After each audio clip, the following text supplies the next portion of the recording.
मध्य प्रदेश के बुरहानपुर शहर के हकीमी हॉस्पिटल में महिला के उपचार के दौरान मौत होने का मामला सामने आया है। बता दें कि ये घटना मंगलवार दोपहर की बताई जा रही है। महिला के गर्भाशय का ऑपरेशन किया जाना था। यह ऑपरेशन डॉक्टर रेहाना बोहरा द्वारा किया जाना था, जिसके इलाज के चलते महिला की मौत हो गई है। परिजनों का आरोप है कि इलाज में बड़ी लापरवाही बरती गई है, जिस कारण महिला की मौत हो गई है। इस घटना के बाद बुधवार के दिन महिला का जो है तो पोस्टमार्टम किया गया और शव परिजनों को सौंपा गया है। लेकिन इसके बाद जो है तो परिजनों ने एक आरोप लगाया है डॉक्टर रेहाना बोहरा के ऊपर, जो है एक गंभीर आरोप है। रेहाना बोहरा शासकीय चिकित्सक है, जो घटना के समय अपनी सेवाएं जिला अस्पताल में दे रही थी। तो फिर सवाल ये उठता है कि महिला का इलाज किसने किया, ऑपरेशन किसने किया। ऑपरेशन के समय जो समय था, महिला को जो 8 बजे हॉस्पिटल में बुलाया गया और 12 बजे के करीब जो है तो 12-1 बजे के करीब महिला को ऑपरेशन थिएटर में ले जाया गया और उसका ऑपरेशन किया गया। लेकिन यह जो वक्त था, यह वक्त डॉक्टर रेहाना बोहरा के ड्यूटी का समय था। ये जिला चिकित्सालय में अपनी सेवाएं दे रही थी, जो कि शासकीय चिकित्सक है, ये अपनी सेवाएं दे रही थी। तो फिर महिला का इलाज वहां किसने किया, इलाज में लापरवाही किसने बरता, ये पूरा एक मामला जो है ये जांच का विषय है। परिजनों ने इसकी शिकायत ऊपर तक करने की बात कही है और जल्दी इसकी शिकायत मुख्यमंत्री को भी की जाने की बात कही है।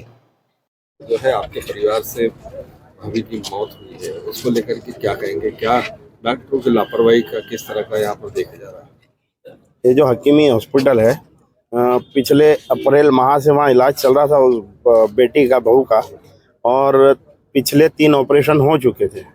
गर्भाशय का ऑपरेशन था और सुबह 8 बजे से कल वो लेकर गए हैं और लगभग 12 बजे के आसपास ऑपरेशन थिएटर में उसको दाखिल कर दिया गया था। लेकिन मुझे जानकारी मिली है कि डॉक्टर रेहाना बोहरा जी वो तो 2-2:15 बजे तक यहाँ शासकीय अस्पताल में अपनी सुविधाएं दे रहे थे। तो वहाँ ऑपरेशन किसने किया? वहाँ ऑक्सीजन के सिलेंडर उपलब्ध नहीं थे, वेंटिलेटर उपलब्ध नहीं था, एनेस्थीसिया के डॉक्टर भी वहाँ उपस्थित नहीं थे। मेरी जहाँ तक जानकारी है और मुझे ऐसा लग रहा है और हमारे चौहान परिवार को ऐसा लग रहा है कि इन्होंने एनेस्थीसिया का ओवरडोज दे दिया है, या तो इंटरनल गर्भाशय की ऐसी कोई नस को काट दिया जिससे ब्लड ज़्यादा बह गया। क्योंकि ये बता रहे थे कि दूरबीन का ऑपरेशन है, लेकिन दूरबीन के ऑपरेशन में कहीं भी ब्लड नहीं निकलता।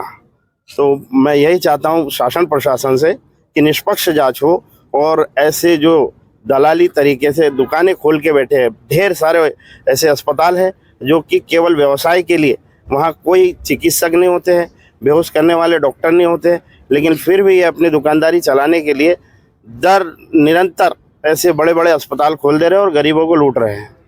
क्या कार्रवाई होनी चाहिए, क्या मांग है? ये पीएम रिपोर्ट आ जाने के बाद अगर उसमें पाया गया तो उस अस्पताल को सील किया जाए और ये दोनों ही बोहरा दंपत्ति को वहाँ एफआईआर करने के बाद जेल भेजा जाए। रेहाना बोहरा यहाँ जिला अस्पताल में सेवा देती है और पूरी प्राइवेट अस्पताल चल रही है। रेहाना बोहरा कल यहाँ 2:15 बजे तक थी, ऐसी हमें जानकारी मिली है, और सुबह 8 बजे से आपने उस बच्ची को बुला लिया।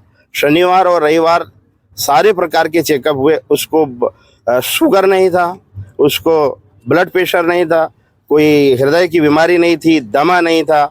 उसके पश्चात आप बोल रहे हैं, पहले आपने कहा कि इसको उल्टी हो गई, फिर उसके बाद आपने बताया इसको अटैक आया। फिर मीडिया के द्वारा ही हमें जानकारी मिली कि उन्होंने बताया कि उनके फेफड़ों में, लंग्स में पानी भरा था, इसके कारण मैं जान नहीं बचा पाई। नियम के अनुसार जिला अस्पताल सरकारी सेवाएं जो देता है तो प्राइवेट अस्पताल में अपनी सेवा दे सकता है।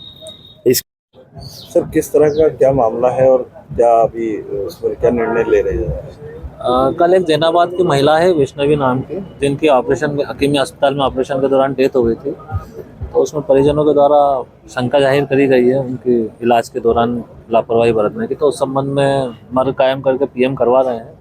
पीएम के बाद जो भी पैनल महिला डॉक्टर का पैनल कर रहा है पीएम, और उसके बाद जो भी जांच रिपोर्ट में जो आएगा उस हिसाब से अग्रिम कार्रवाई की जाएगी। दोषी पाए जाने पर क्या कार्रवाई?